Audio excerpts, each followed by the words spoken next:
สารแบบนี้นะทุกคนเลยเขาต้องนะแต่ว่าช่วงนี้อายเพิ่นก็ยังนอนพักผ่อนอยู่นี่คือหญ้ามุ้งเหือนมุ้งหยังนี่แหละทุกคนมุ้งตูบมุ้งหยังนะมันจะยามร้อนกับมันจะเย็นดีเนี่ย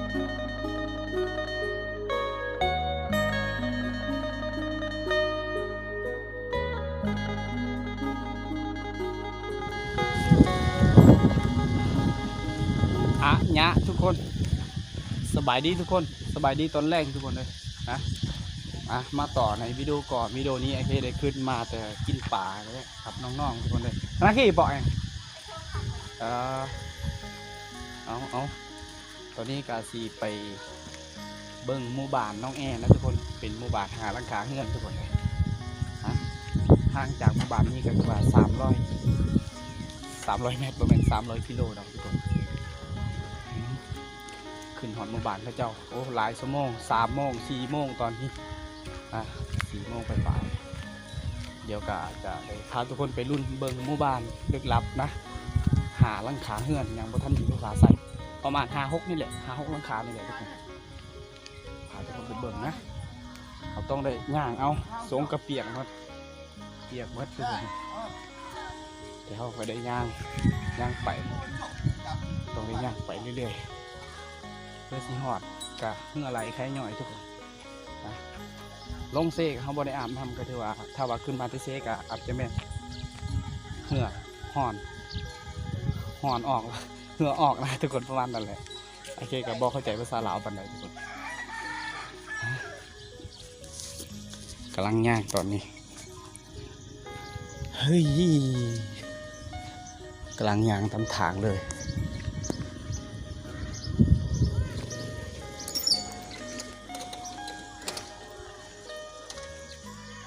เฮ้ย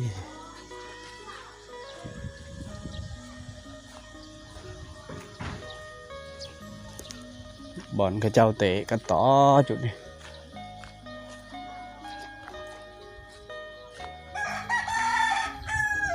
บอลกระเจ้าเตะกันต่อโอ้ห้องน้ำกระเจ้ามี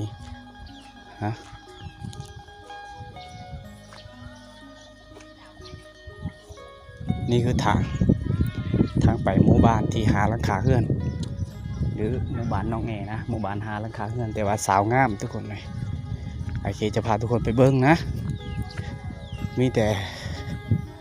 หมู่บ้านหาหลังคาแต่ว่ามีผู้สาวคนนึงมีน้องแอคนนึงเลยทุกคนโอ้ยทุกคนเลย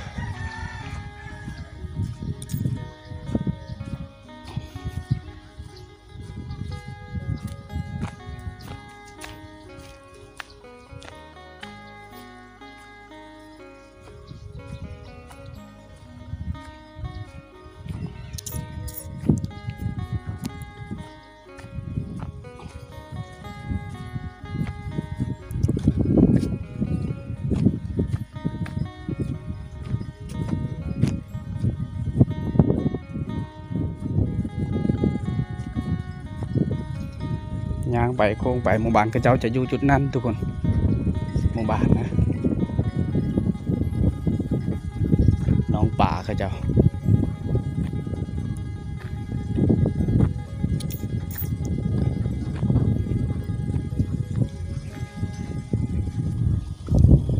ทุกคนเลยสีย่างพร้อมกันกับน้องเลยนะ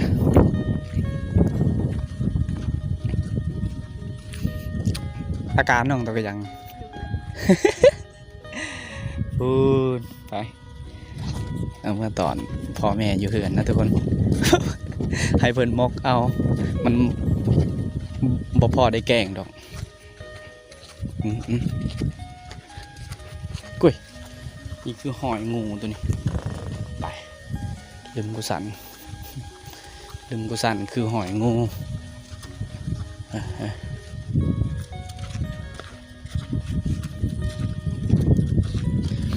อาเจงเพื่อเดินดงบ่กำลังเพื่อเดินเลยใช่ไหมกำลังย่างไปบ้านน้องเพิ่นอีกยัง200 เมตรกะสิฮอดได้ทุกคนทุกคนก็น่าจะเคยเบิ่งนะวิดีโอไอเคในช่วงฤดูฝนนะทุกคนน้องเพิ่นอาบน้ำทุกคน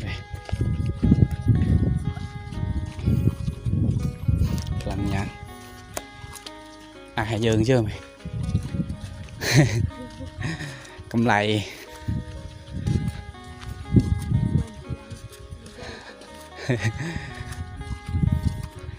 นี่ก็ขึ้นแต่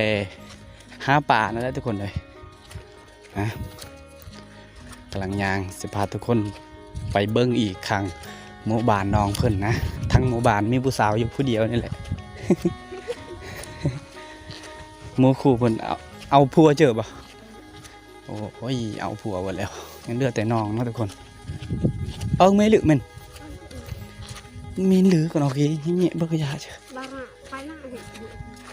โอ้เออโอ้โอ้โอ้โอ้โอ้เอ้ยมันต้องแบบนั้นถ้าบ่ถือกันก็ต้องกลับหาพ่อแม่เก่าเอา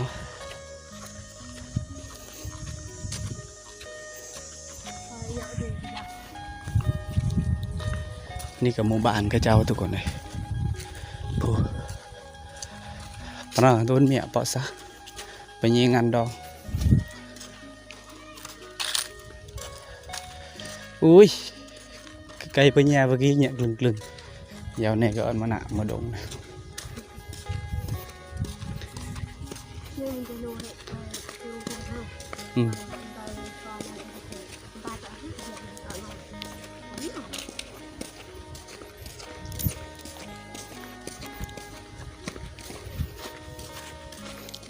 ขันไม่เอาตังกีแห้งกรักเติมทุน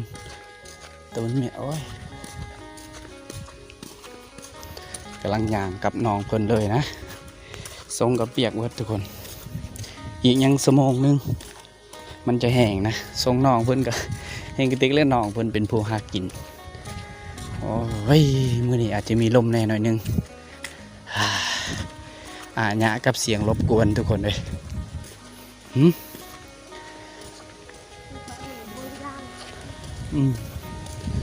ไผ่ผ่าเจอเนาะนี่อันนี้คือทางขึ้นภูเลยอันนี้คือทางเข้าหมู่บ้านน้องตอนนี้ก็ได้เข้าหมู่บ้านแล้วทุกคนเลย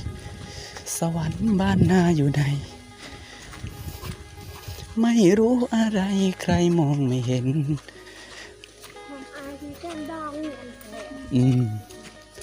งานดองเนี้ยทางงานดองเนี่ยว้าวงานนี้มันจะสะอาดได้ทุกคนถ้ามายามฝนคือไอ้เขว่าวกันเลยทุกคนถ้าว่ามายามฝนก็อาจจะเห็นบรรยากาศสีเขียวร้านรถพอปั๊บเละเนี่ยบ่เอาตะม้อยบ่คุณรูมตะม้อยตัวเล็ก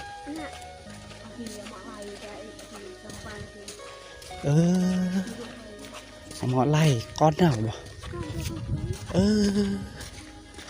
จูก่อนพี่เรียงเอา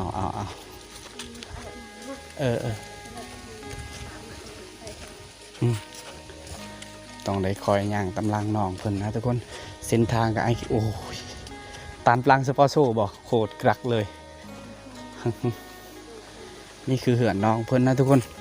ถ้าใครที่อยากมาเที่ยวอยู่นี่ก็ต้องมาหาไอเคได้ทุกคนเลยน้องเพิ่นกะยังบ่ฮู้ว่ายังโสดหรือบ่โสดนะทุกคนวิดีโอหน้าไอเคปองให้ทุกคนได้ฮู้แน่นอนนะฝากติดตาม2ไอเคโหลดทุกคนเลย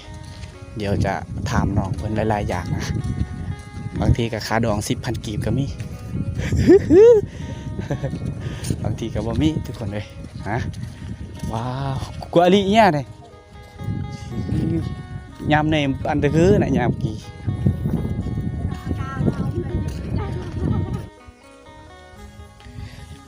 เข้ามาหมู่บ้านกระเจ้าแล้วทุกคนเลยนะนี่แหละเงินสารกระเจ้านะอย่างที่ทุกคนได้เห็นนั่นแหละทุกคนก็คือหัวอ้ายนะโอ้เป็นหัวที่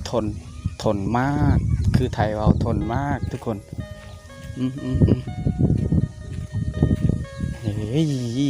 ทุกคนเลย อีกอย่าง5-6 ปีก็ต้องใส่ได้นะเพราะว่าเขาเจ้าได้เฮ็ดอันนี้ทุกคนเลย2 อันเลยเขาเจ้าเฮ็ดนี่คือเหือนน้องแอเพิ่นทุกคนเธอจำไม่ยังไงนะกี่ จ้าทุกคนได้จำไม่ยังหรอกทุกคนเลยหญ้าอายเพิ่นได้ตัดมาแต่ผูนะโอ้ยพอแห้งเพื่อสีแดงหญ้าทุกคนหญ้าเขาเจ้ามุงเฮือนนี่มันยังบ่ทันได้เหี่ยวเลยนี่มันยังเป็นสีเขียวอยู่ ยังสีเขียวอยู่ทุกคนแต่ว่าเขาเจ้าก็ยังจะสานจะมุงเหือนแบบนี้แหละนะมักเล่นทุกคนมันยังบ่ได้สุกได้ถ้าว่าสุกเขาเจ้าจะเอาไปตำบักหุ่งก้อยแจ่วนะตำบักหุ่งก้อยแจ่วส่วนอายเพิ่น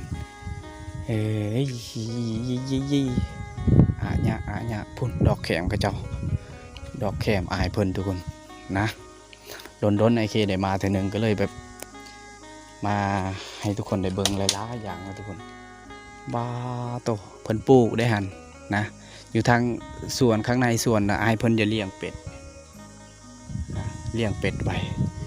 มีขอกเป็ดอยู่นั่นโอ้ยมีขอกเป็ดขอกยังอันนี้จะอายเฮ็ดอายเพิ่นเฮ็ดบอนพักผ่อนหรือบอนเมียนเข้าเมียนยังทุกคนนะนี่แหละจุดนี้แหละ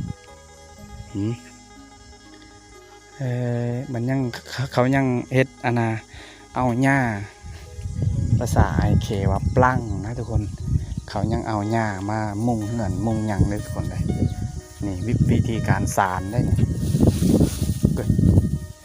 มาเบิ่งก่อนทุกคนวิธีการสานแบบนี้นะทุกคนเลยเขาต้องมีตอกอย่างนะมาจักตอกจักยังเราเลยมาสานแบบนี้ทุกคนเลยนี่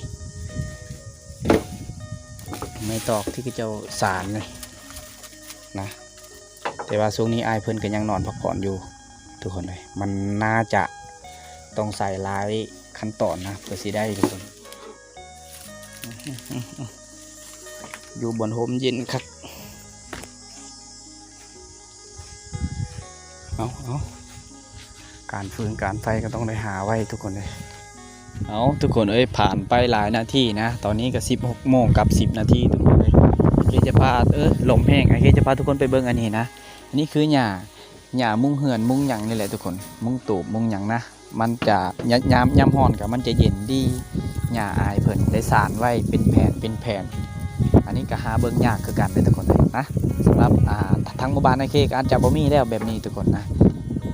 2 3 4 5 8 9 10 11 12 13 14 15 16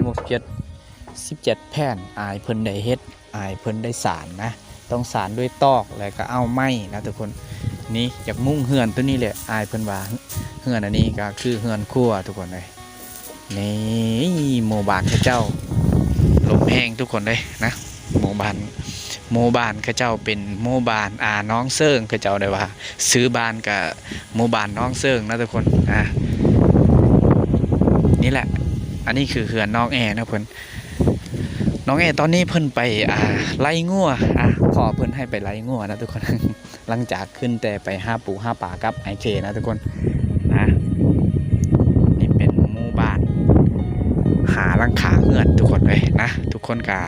น่าจะเคยเบิ่งถ้าใครที่เคยเบิ่งวิดีโอไอเคในช่วงฤดูฝนนะแถวๆนี้เขาจะเห็นเป็นจุดสีเขียวนะทุกคนเลยเต็มไปด้วยสีเขียวแถวนี้โอ้ยทุกคนเลย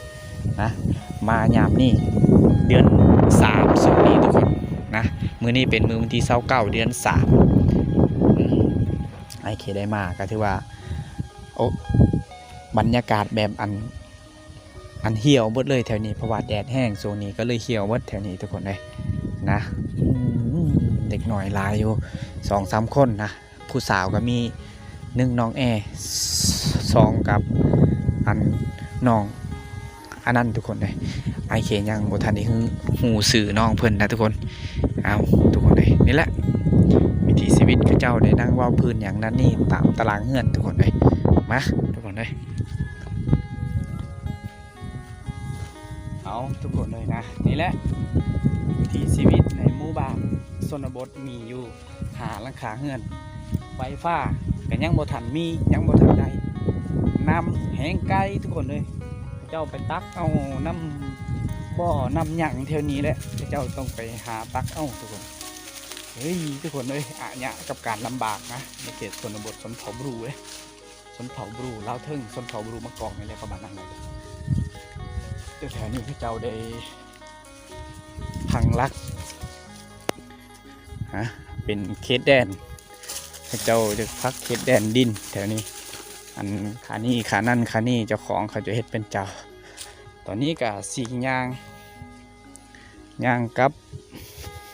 ไปหาบ้านใหญ่นะไอ้ทุกคนเลยกำลังย่างเลยนะลมแห้งมื้อนี้วานนี้ก็ลมแห้งมื้อนี้ก็ลมแห้งอีก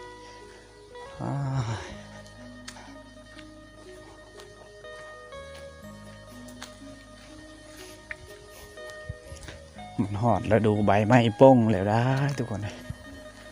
ใบไม้ป้ง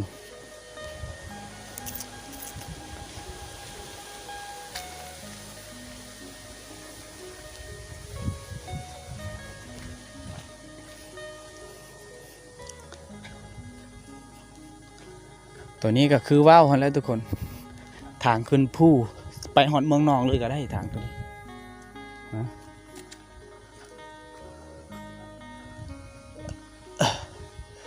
ก่อไม้ไผ่ไม้ยางแถวนี้รถจักรเขาสีขึ้นภูเลยตัวนี้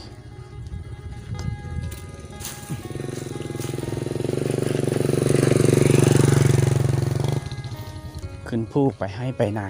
ไปให้แล้วทุกคนหลักก็คือก็จะเอาไปให้เลยโมเมนเขาเข้าไปทั้งเพื่อนนะเขาไปทั้งบ้านน้องแอนนะทุกคนคุณตะเวน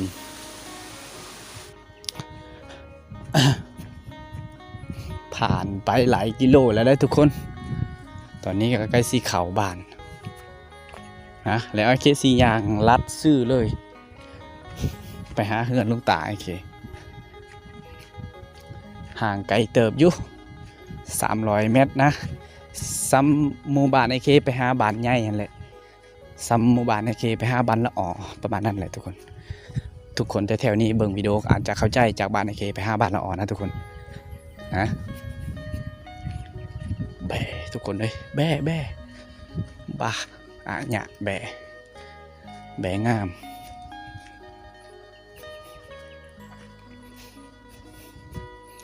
กัว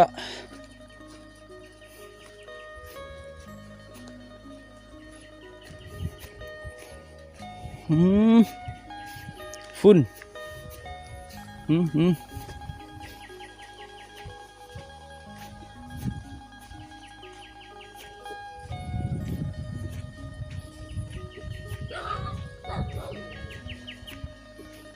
โอ้หมาเห่าอาจอกรัวทุกคนเลยภาษาเขียวอาจอกรัวมันก็คือหมาเห่า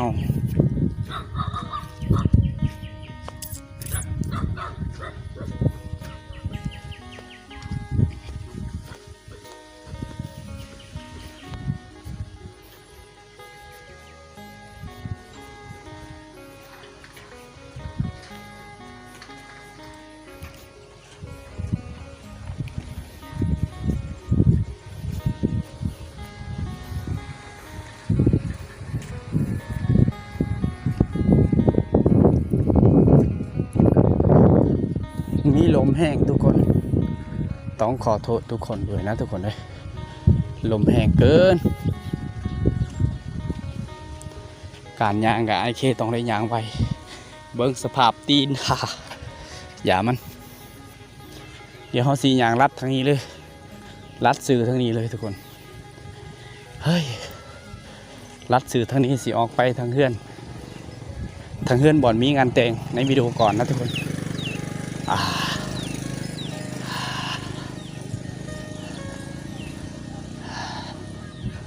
หมากลำไย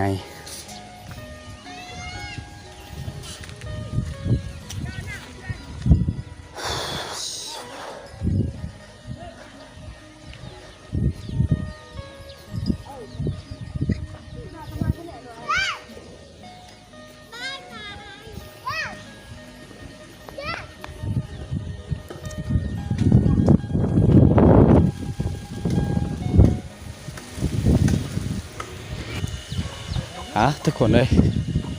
ผ่านไปนะเมื่อกี้ได้ตัดวิดีโอจากจุดนั้นทุกคนนี่เป็นเฟื่องเขาเจ้าจะให้งัวให้ควายกินเลยเป็นเฟื่องเขาเจ้าอนุรักษ์ไปทุกคนมาเบิ่งทางนี้เป็นวิถีชีวิตชาวบ้านเลยได้ทุกคนนะได้ออกจากจุดเฮือนอันนะเต๋อเปาะเมียดเปาะรั่วเมื่อกี้กะได้ออกจากเฮือนจุดบ่อนหาหลังคาเฮือนก็เลยมันหย่างเลาะหมู่บ้านใหญ่เลยทุกคนนะโอ้ยทุกคนนี่นะบ่อนเฮือนที่มีงานแต่งก็อาจจะคนไล่ทุกคนเลยฮะผู้ทางพูน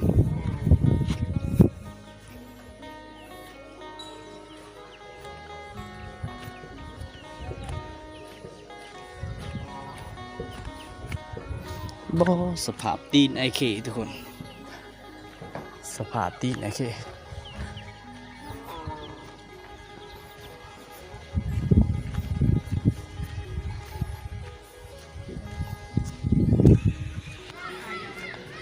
วนไปวนมาทุกคนมาอยู่จุดนี้นะในวิดีโอก่อนไอเคจะให้ทุกคนได้เบิ่งจะว่าวให้ทุกคนได้เบิ่งบอลอาจจะมีนิดหน่อยหลานะบอลงานกะเกียมบอลเฮือนที่มีกะเกียมงานร้องทุกคนสิพาไปเบิ่งกันนะทุกคนเลย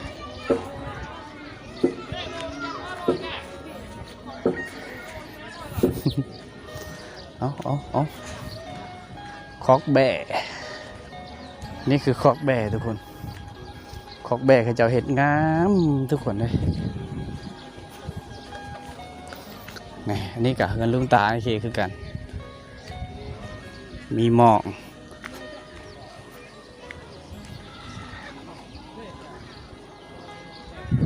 โอ้ทางนี้ก็มีปักเลอสามเครื่องทุกคนเอ้าให้เยอะช่วยสิให้เยอะให้ทุกคนเลยได้เข้าจุดนั้นนะโว้เสียงจักรสตินเข้าไปหมู่บ้านนี้ก็ต้องสิ่งที่บ่ควรพลาดอุ้ยผู้สาวทุกคนถูกทางพุ่นคือผู้สาวอาบน้ำว้าวเอาตาไอเคจะบ่ได้พลาดกับผู้สาวว้าวทุกคนบ่อนอันนี้คือบ่อนงามหลายงามแฮงเฮ้ยทุกคนเลย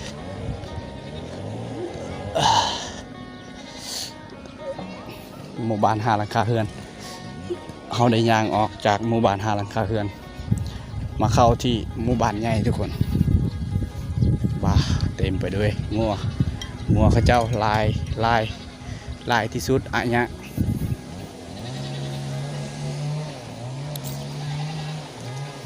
วิดีโอนี้ก็ต้องได้ย่างล้วนๆเลยทุกคน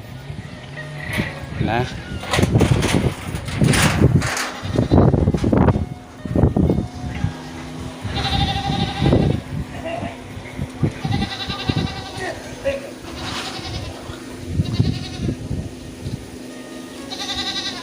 ยามแบกเลย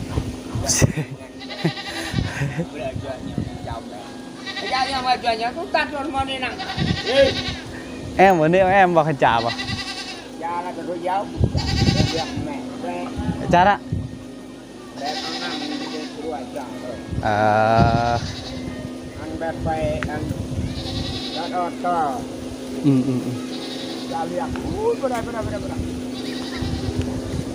nó nhẹ để đợi này đây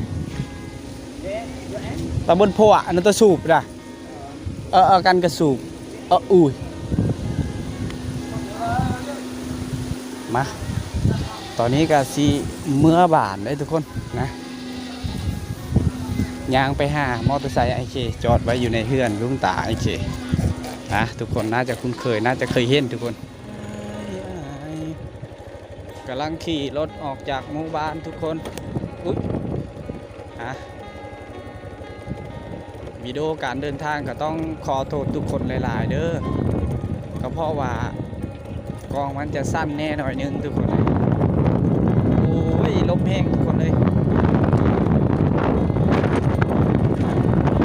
เนี่ย เลยตอนนี้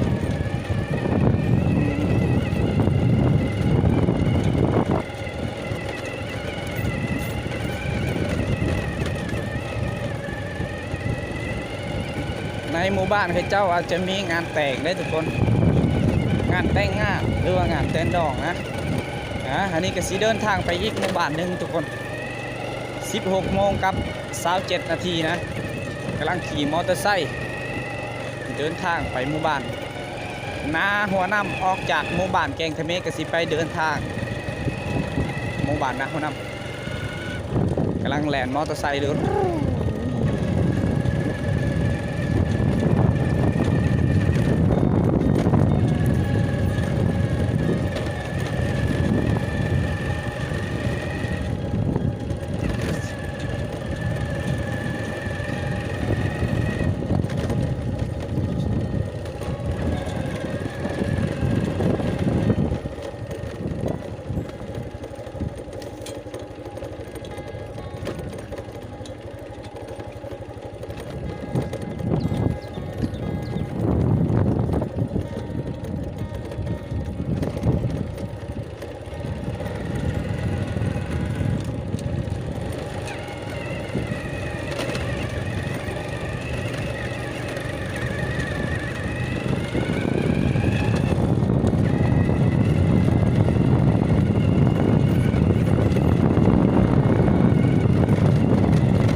ผ่านไปหลายนาทีทุกคนเลยลมก็อาจจะแห้งแน่หน่อยหนึง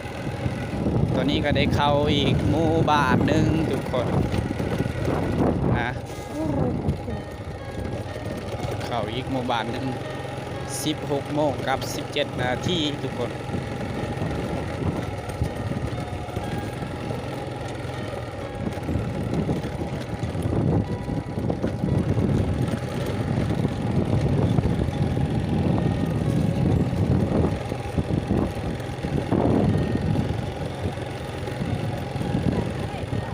ต่อเปาะเมียน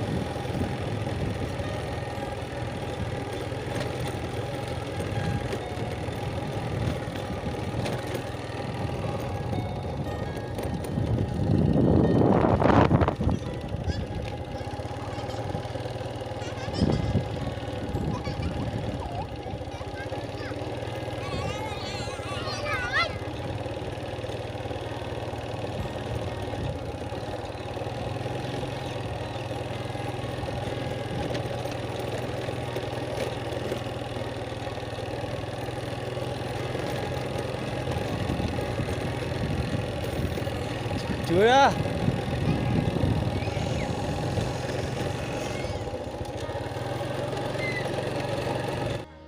พักผ่อนไปบึดนึงนะอยู่จุดนี้ทุกคนตอนนี้ก็สีขึ้นรถไปมอเตอร์ไซค์มาแต่ละเทือกก็ต้องได้จอดไว้จุดนี้ทุกคนเพราะว่ามันมีร่มยินดีมีกกมะม่วงแล้วก็ร่มนะป้องกันตีนรถตีนมอเตอร์ไซค์ตอนนี้ก็สีเดินทางกลับบ้านพวกทุกคนไปเบิ่งแบกันทุกคนเนี่ยแบอายเฮาได้นี่งามแห้งงามหลายทุกคนเลยโอ้3 4 5 6 แม่ทุกคน6 แม่มีลูกอยู่3 โต 4 โตถือว่ามันเป็นแบที่งามเจริญอาหารตุ้ยผีดีงามกินหญ้าที่มีบำรุงนะบางทีเขาเจ้าจะซักยากับว่าจักนะทุกคน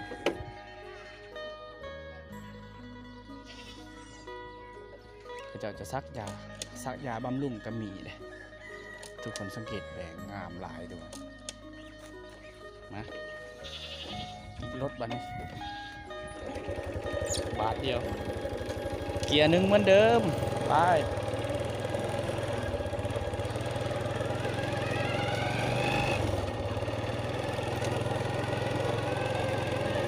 ทางเดิมเหมือนเดิมทุกคน